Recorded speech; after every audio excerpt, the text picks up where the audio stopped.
जय श्री बालाजी। मैं आपका हार्दिक अभिनंदन करती हूँ अपने यूट्यूब चैनल श्री हनुमत कृपा पर। आज हम बात करेंगे केतु ग्रह के बारे में कि केतु ग्रह 12 भावों में जातक को क्या फल प्रदान करते हैं।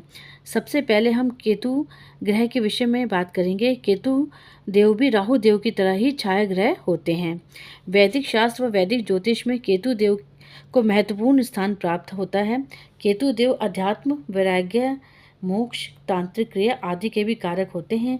केतु देव धनु राशि में उच्च के होते हैं, वहीं पर वे मिथुन राशि में नीच के माने जाते हैं। 27 नक्षत्रों में केतु देव अश्विनी नक्षत्र, मघा नक्षत्र और मूल नक्षत्र के स्वामी होते हैं। राहु ग्रह और केतु ग्रह के कारण ही सूर्य ग्रहण और चंद्र ग्रहण लगते हैं। ज्योतिष शास्त्र के अनुसार जातक की जन्म पत्रिका में स्थित 12 भाव उनके जीवन को दर्शाते हैं। जब इन ग्रहों का दबाव पड़ता है तो जातक के जीवन पर उसका असर भी दिखाई देता है। वैदिक ज्योतिष में केतु ग्रह की कोई निश्चित राशि मानी नहीं गई है, इसलिए केतु देव जिस राशि पर भी बैठते हैं वे उसी के अनुरूप जातक को फल प्राप्त करवाते हैं। तो चलिए बात करते हैं केतु ग्रह के प्रथम भाव में विराजमान होने की। प्रथम भाव में केतु देव जातक को व्यापार में संतोषजनक की उपलब्धि हासिल करवाते हैं। ऐसे जातक बहुत ही चंचल स्वभाव के होते हैं। ऐसे जातक बहुत व्यवहार कुशल भी होते हैं। आप लोगों में सेवा भावना बहुत अधिक होती है। आप लोग कंजूस स्वभाव के भी होते हो। ऐसे जातक सदैव चिंताग्रस्त रहते हैं। ऐसे जातकों को पारिवारिक सुख का भी अभाव रहता है, पर आप लोग हर समस्याओं से लड़ने वाले होते हो। तो चलिए अब बात करते हैं केतु देव के द्वितीय भाव में विराजमान होने की। द्वितीय भाव में केतु देव जातक को अपनी वाणी से सबको पराजित करने वाला बनाते हैं। ऐसे जातकों को सदैव अपने परिवार से कष्ट प्राप्त होता है। आप लोगों को गले व नेत्र रोगों से संबंधित परेशानी हो सकती है। द्वितीय भाव में केतु जातक के जीवन में परेशानी व कष्ट देते हैं। यहाँ पर केतु शुभ फल प्राप्त नहीं करवाते हैं। तो चलिए अब बात करते हैं तृतीय भाव में विराजमान केतु ग्रह के बारे में। तृतीय भाव में केतु देव जातक को बुद्धिमान, धनी तथा अपने विरोधियों का सर्वनाश करने वाला बनाते हैं। ऐसे जातक तेजस्वी भी होते हैं। आप लोग धार्मिक भी होते हो, पर ऐसे जातक शास्त्र ज्ञान का भी बहुत उनको ज्ञान होता है। आप लोग गुणवान भी होते हो और साथ में लोकप्रिय भी होते हो। ऐसे जातकों को धर्म कर्म करने से ही उनके पराक्रम में सदैव वृद्धि होती है। ऐसे जातक धनवान व धनी भी होते हैं। तो चलिए अब बात करते हैं चतुर्थ भाव में केतु देव के विराजमान होने की। चतुर्थ भाव में केतु देव के होने से जातक को अपनी माता का सुख नहीं मिलता है। ऐसे जातकों के मित्र सदा उन्हें धोखा देते हैं। आप अपने काम के प्रति कभी भी कोई उत्साह नहीं दिखाते हो। आप लोग ईश्वर पर बहुत अधिक आस्था रखते हो। ऐसे जातक सत्यवादी, मितभाषी और कष्ट विहीन होकर अपना जीवन व्यतीत करते हैं। तो चलिए अब बात करते हैं पंचम भाव में विराजमान केतु देव के विषय में। पंचम भाव में केतु देव जातक को धार्मिक व शास्त्रों का ज्ञाता बनाते हैं। फिर भी आप लोग समाज में धार्मिक कार्य करने से में कोई रुचि आप नहीं लेते हो। आप लोग गलत संगति में पड़ जाते हो। ऐसे जातक आर्थिक रूप से संपन्न होते हैं। आप लोगों का किसी से भी विवाद नहीं होता है। ऐसे जातकों को अपने वैवाहिक जीवन में परेशानियों का सामना करना पड़ता है। तो चलिए अब बात करते हैं षष्ठ भाव में केतु देव के विराजमान होने की। षष्ठ भाव में केतु देव जातक को लंबी आयु प्रदान करते हैं। ऐसे जातकों की माता भी सुखी व सफल व संपन्न होती है। षष्ठ भाव में केतु देव जातक को बहुत सचेत मन मस्तिष्क का बनाते हैं। आप लोग अपने अतीत को कभी भी नहीं भूलते हो। ऐसे जातक निरोगी होते हैं। ऐसे जातक अपने भाइयों के प्रिय भी होते हैं। आप लोग उदार चरित्र के भी होते हो। आप लोग जीवन में श्रेष्ठ पद प्राप्त करते हो। आप धनवान भी होते हो और आपका धन संचय भी होता है। तो चलिए अब बात करते हैं सप्तम भाव में केतु देव के विराजमान होने की। सप्तम भाव में केतु देव जातक को सकारात्मक और नकारात्मक दोनों तरह का प्रभाव देते हैं। ऐसे जातक अपने जीवन साथी के प्रति काफ़ी वफादार व ईमानदार होते हैं।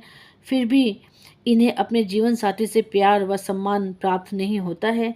ऐसे जातक दूसरों के प्रति द्वेष रखते हैं। आप लोग क्रोधी स्वभाव के भी होते हो।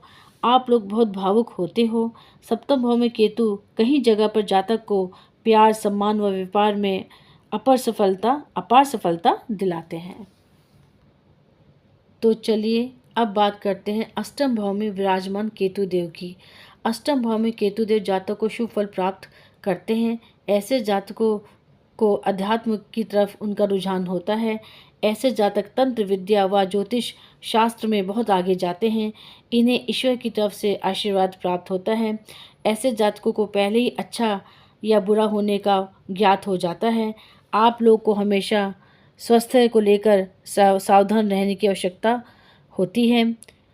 तो चलिए अब बात करते हैं नवम भाव में विराजमान केतुदेव के। नवम भाव में केतुदेव जातक को भाग्यशाली बनाते हैं। यह आज्ञाकारी भी जातक को बनाते हैं। आप लोगों को मेहनत करने के बाद ही सफलता प्राप्त होती है। ऐसे जातक पराक्रमी भी होते हैं। आप लोग धार्मिक होते हो और अपने धर्म का निष्ठापूर्वक पालन भी करते हो। आपको विदेश से भी लाभ प्राप्त होता है। आप लोग को अपने जीवन साथी के भाई बहन से धोखा मिल सकता है। तो चलिए अब बात करते हैं दशम भाव में विराजमान केतुदेव के विषय में। दशम भाव में केतुदेव जातक को बुद्धिमान बनाते हैं। आप लोगों का व्यक्तित्व बहुत मजबूत होता है। आप लोग बहुत ज्ञानी भी होते हो। ऐसे जातक बहुत प्रसिद्धि व ख्याति भी प्राप्त करते हैं। दशम भाव में केतुदेव जातक को उनके शत्रु से भी प्रशंसा दिलवाते हैं। आप लोग को हमेशा वाहन चलाते समय सावधानी बरतनी चाहिए। आप अत्यधिक चिंता करने वाले होते हो। आपको अपने व्यवसाय में कड़ा संघर्ष करना पड़ता है, उसके बाद ही आपको सफलता प्राप्त होती है। तो चलिए अब बात करते हैं एकादश भाव में विराजमान केतुदेव के विषय में। एकादश भाव में केतुदेव जातक को शुभ फल प्राप्त करवाते हैं। आप लोगों को अपने जीवन में बहुत कामयाबी प्राप्त होती है, पर आप लोग कंजूस स्वभाव के भी होते हो। ऐसे जातक उदार व दयालु स्वभाव के होते हैं। आप लोग मनोहर व्यक्तित्व के भी होते हो। ऐसे जातक हमेशा धनी व धनवान होते हैं। आप लोगों की शिक्षा भी बहुत अच्छी होती है। आप इस मामले में बहुत शिक्षा के मामले में आप बहुत भाग्यवान होते हो। आप लोग बहुत हंसमुख भी होते हो। आप बहुत मधुरभाषी भी होते हो। आप प्रतिष्ठित और दूसरों के बीच लोकप्रिय भी होते हो। आपको हर भौतिक सुखों की प्राप्ति होती है। तो चलिए अब बात करते हैं 12वें भाव में केतुदेव के विराजमान होने की। 12वें भाव में केतुदेव जातक को व्यवसाय में सफलता दिलाते हैं। एक समय के बाद आपका रुझान भी अध्यात्म की तरफ हो जाता है। आप दूसरों के बीच में काफ़ी लोकप्रिय होते हो। आप लोग जीवन में अतुल्य ज्ञान प्राप्त कर सकते हो। ऐसे जातक अंतर्मुखी और शर्मीले स्वभाव के भी होते हैं। आप लोग हमेशा अपने शत्रुओं पर विजय प्राप्त करते हो।